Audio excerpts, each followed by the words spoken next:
নমস্কার বন্ধুরা। হিন্দু পৌরাণিক কাহিনীতে সংরক্ষক এবং রক্ষক ভগবান বিষ্ণু 10টি অবতার। যখন এই মহন্ত বিশ্বকে হুমকি দেয়, তখন ভারসাম্য পুনরুদ্ধার করতে পৃথিবীতে তার ঐশ্বরিক হস্তক্ষেপের পরিণত করে প্রতিটি অবতার মহাবিশ্বের মুখোমুখি নির্দিষ্ট সমস্যার সমাধান করে, এবং এই অবতারগুলি মহাজাগতিক ক্রম গঠনের ক্ষেত্রে প্রধান হিসেবে বিবেচিত হয়। নাম্বার 1, মৎস্য। প্রথম অবতারে বিষ্ণু একটি মহাপ্রলয় থেকে বেদ পবিত্র গ্রন্থগুলিকে রক্ষা করার জন্য একটি বিশাল মাছের রূপ ধারণ করেছিলেন। হাইগ্রীব নামে একটি রাক্ষস দেব বেদ চুরি করেছিল এবং একটি বিশাল বন্যা পৃথিবীকে ধ্বংস করার হুমকি দিয়েছিল। ভগবান বিষ্ণু মৎস্য হিসেবে ঋষি বীজ এবং প্রাণী বহনকারী রাজা মনুর নৌকাকেই জীবনের বেঁচে থাকা নিশ্চিত করে তারপর তিনি অসুর থেকে বেদ পুনরুদ্ধার করেন, বিশ্বের জ্ঞান পুনরুদ্ধার করেন। নাম্বার 2, কুর্মা। তার দ্বিতীয় অবতারে বিষ্ণু অমরত্বের অমৃত পেতে দেবতা ও দানবদের সমুদ্র মন্থন করতে সাহায্য করার জন্য কচ্ছপের রূপ ধারণ করেছিলেন। পর্বত মান্দ্রা মন্থন রড হিসেবে ব্যবহৃত হয়েছিল, কিন্তু এটি সমুদ্রে ডুবতে শুরু করেছিল। বিষ্ণু একটি দৈত্যকার কচ্ছপের আকারে তার পিঠে পর্বতটিকে সমর্থন করেছিলেন, মোহন চালিয়ে যেতে এবং অমৃত বের হতে দেয়। নাম্বার 3, বরাহ। তৃতীয় অবতারে বিষ্ণু পৃথিবীকে রক্ষা করার জন্য একটি শুয়োরের রূপে আবির্ভূত হন, যা মহাজগতী মহাসাগরে হিরণ্যরক্ষক রাক্ষস দ্বারা নিমজ্জিত হয়েছিল। ভগবান বিষ্ণু বরাহ হিসেবে সমুদ্রে ডুব দিয়েছিলেন, হিরণ্যক্ষের সাথে একটি ভয়ানক যুদ্ধ করেছিল এবং পৃথিবীকে তার তুষে তুলেছিলেন এবং এটিকে তার সঠিক অবস্থানে ফিরিয়েছিলেন। নাম্বার 4, নরসিংহ। এই অবতারে রাক্ষস রাজা হিরণ্যক পরাজিত করার জন্য বিষ্ণু নরসিংহ রূপে আবির্ভূত হন।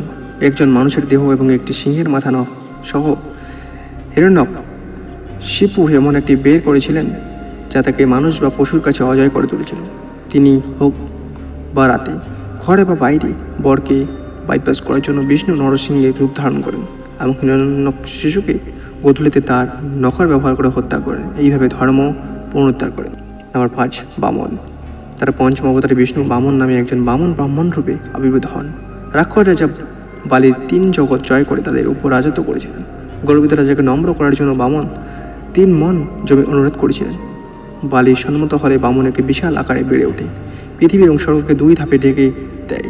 তৃতীয় ধাপের জন্য বালি তার মাথা নিবেদন করেন এবং বামন বালির উপর তার পা রাখেন। তাকে অমৃত এবং পাতালের শাসন প্রদান করার জন্য সময় তাকে নেদারল্যান্ডে প্রেরণ করেন।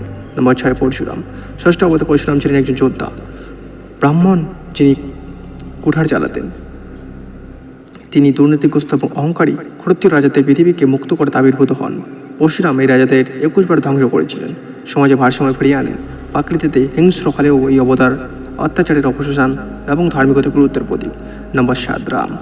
রাম সপ্তম অবতার হিন্দু পৌরাণিক কাহিনীর অন্যতম শ্রদ্ধেয় ব্যক্তিত্ব। তিনি মহাকাব্য রামায়ণ এবং কেন্দ্রীয় ব্যক্তিত্ব।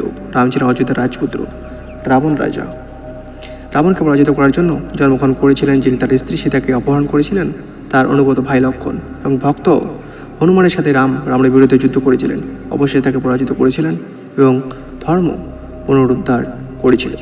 রামের রাজত্ব যাকে রামরাজ্য বলা হয়, সুশাসনের প্রতীক হিসেবে বিবেচিত হয়। নাম্বার 8, কৃষ্ণ।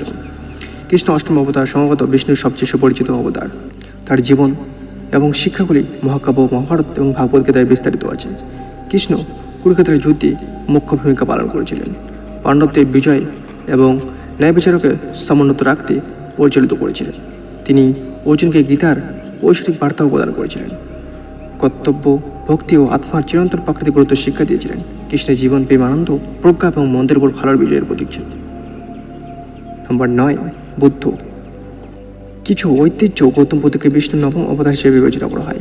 এই অবতার সহানুভূতি এবং অহিংসা পরিণত করে বলা হয়। বিষ্ণু বুদ্ধরূপে অবতীর্ণ হয়েছিলেন বিশ্বকে করুণা ও শান্তির গুরুত্ব শেখানোর জন্য। সহিংসতা আচার অনুষ্ঠানের কারণে দুষ্টের দ্রব্য কামাতে তিনি আত্মোপলব্ধি এবং ক্ষতি না করার মাধ্যমে জ্ঞানার্জনের পথে জোর দিয়েছিলেন। নম্বর 10, কল্কি। কল্কি হল বিষ্ণুর দশম এবং শেষ অবতার। এখনও আবির্ভূত হয়নি। এটা বিশ্বাস করা হয় যে কল্কি অবতার কলিযুগের শেষে আসবে। অন্ধকার এবং নৈতিক অবক্ষয়ের সময় কল্কি একটি সাদা ঘোড়ার জড়ে আসবেন, মন্দকে ধ্বংস করতে এবং ধার্মিকতা পুনরুদ্ধার করার জন্য একটি তলোয়ার নিয়ে সত্য পুনরুদ্ধারের নতুন সূচকের সূচনা করবেন।